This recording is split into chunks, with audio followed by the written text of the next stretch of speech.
Hey there, this is Amairani Gómez. I am a fifth-year medical student in the Benemérita Universidad Autónoma de Puebla, or UAP, in Mexico.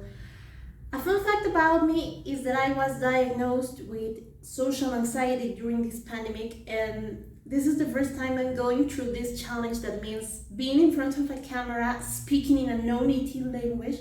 So I'm a little bit nervous, but I'll take the risk. COVID-19 has been a tragic period in human history, and I think it's not been easy to anybody. But as a medical student, it has meant a bigger challenge because of how people treated medical doctors in my country. It made me ask myself if this is what I wanted for my life, or if I was ready to assume such a big responsibility and such a challenging job in a country that doesn't care about their health or their doctors. However, now I know it's not gonna be an easy way, but I'm ready to face it. Also, during this pandemic, I had the big task to become the head of instructors of the embryology department of my university.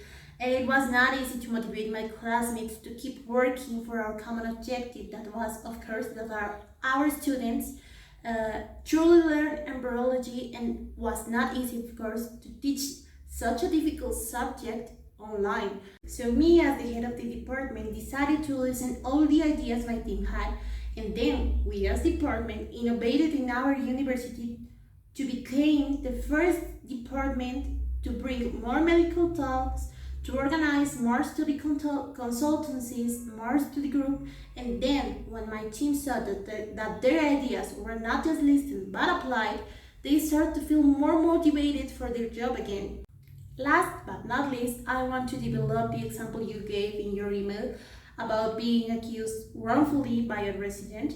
And I want to start saying that there is not a perfect way to resolve these kind of situations, because we all are different and we all react different. But we can make use of the assertive communication skills. In my country and in Latin America, the medical words last more than 24 hours, and in Mexico particularly they last about 36 hours. And the first thing I know in this situation is that both me and the resident are tired. It's not easy to work so many continuous hours in a stressful environment like the hospital.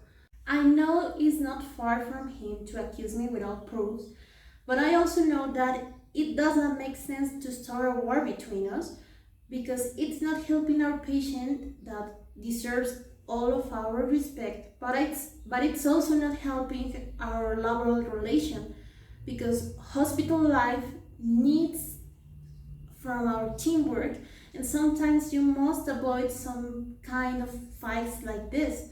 So I would apologize to my patient for the interruptions, and I will try to explain the resident in private, of course, that it was not my fault, but I will keep in mind the right disposal of the HBIW, and if he continues in his position, I would not try to convince him, and I also would not fight back and not get that angry too, because at least I don't know,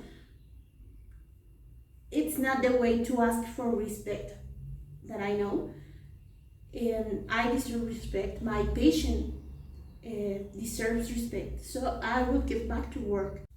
Like I said before, there is not a perfect way to answer this, but I think this is about experience, and I am sure that I will be facing this challenge next in my intern life, and I'm pretty sure that I will find a way of how to deal with this properly next in my formation.